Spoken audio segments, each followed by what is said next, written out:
Si je vous demande quel est votre joueur de basket préféré, il est probable que vous me répondiez Kobe Bryant, LeBron James. Pourtant, il existe un joueur qui revient assez peu dans les sondages, ou du moins jamais en tête de classement, c'est bien Tony Parker. Ce joueur a pourtant renversé le basketball, et plus particulièrement la NBA. Il a ouvert la voie aux autres joueurs. Ah oui, j'avais pas précisé, mais il est français. C'est le premier tout sport confondu à être intronisé dans un Hall of Fame, le panthéon du basketball. Il est premier dans plein d'autres trucs, mais on y reviendra plus tard. Il est né le 17 mai 1982. Son père, qui a d'ailleurs le même nom que lui, Tony Parker, était également basketteur professionnel. C'est d'ailleurs là un point commun de nombreux grands sportifs, enfin que leur père était professionnel. L'exemple qui me vient à l'esprit, ce serait Haaland. Ça les avantage considérablement car ils ont baigné toute leur enfance dans le sport. Mais bref, je m'égare un peu. Tony Parker, durant son collège, joue à Rouen, où il finit la saison à 33 points et 8 passes décisives, puis il prend la direction de l'INSEP, où il se révélera. Il devient le meilleur meneur de jeu de National 1 et le meilleur marqueur français. Pas trop mal, ouais, ça lui suffit pour signer son premier contrat professionnel avec le PSG Racing. Là-bas, il évolue en tant que remplaçant pour sa première saison d'adaptation,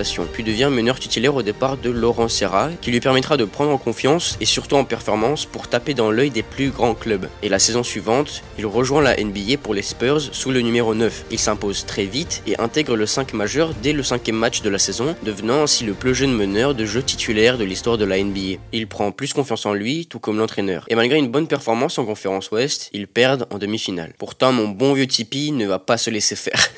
J'ai pris la conf là. Il connaît la consécration dès la saison suivante en 2003, en devenant le premier français champion de NBA avec les Spurs de San Antonio à tout juste 21 ans. Il est sélectionné dans l'équipe des joueurs de deuxième année lors du Rookie Challenge du NBA All-Star Weekend. Il s'impose simplement de plus en plus en tant que français, vous allez comprendre. En 2004, il renouvelle son contrat avec les Spurs pour 66 millions de dollars sur 6 ans, devenant le sportif français le mieux payé. En 2006, les entraîneurs de la NBA le choisissent dans l'équipe de la conférence Ouest pour le All-Star Game. C'est le premier français à être choisi. En 2007, il remporte un 3e titre en NBA aux dépens des Cavaliers de Cleveland battus 4-0 au final. Avec 3 bagues de champion à 25 ans, Parker devient le plus jeune joueur européen à acquérir ce palmarès, mais également le premier à remporter le titre de meilleur joueur des finales de NBA et termine meilleur marqueur avec une moyenne de 24,5 points par match. Mais il s'impose aussi en tant que grand joueur de NBA. Le 5 novembre 2008, dans un match contre l'équipe de Timberwolves, Tony Parker réussit la meilleure performance offensive de sa carrière NBA en marquant 55 points, en distribuant 10 passes décisives et en attrapant 7 rebonds en 50 minutes de temps de jeu. Il est le 2e joueur de l'histoire de la NBA à avoir accompli une telle performance après Oscar Robertson en 1964. Dans la foulée, il est élu joueur de la semaine de la conférence Ouest pour la 2e fois de la saison. Il brille en gros en tant que français et en tant que joueur NBA. Il est le premier dans beaucoup de choses, il marque son territoire en club,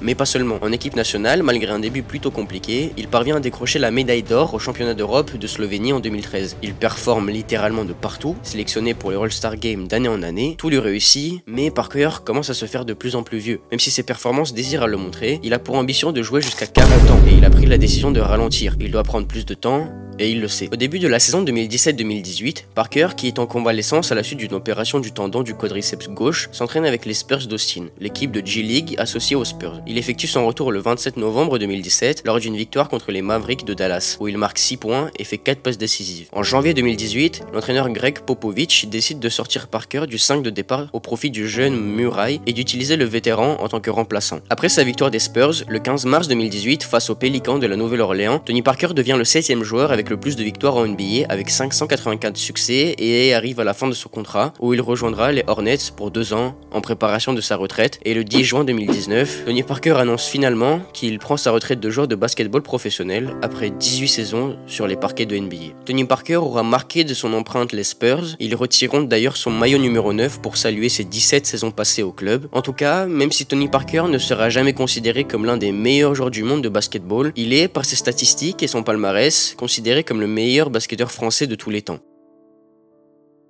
Abonne-toi si la vidéo t'a plu, à mon Insta aussi il y a du contenu différent, et regarde cette vidéo ou bien les autres de la chaîne. Allez, bisous.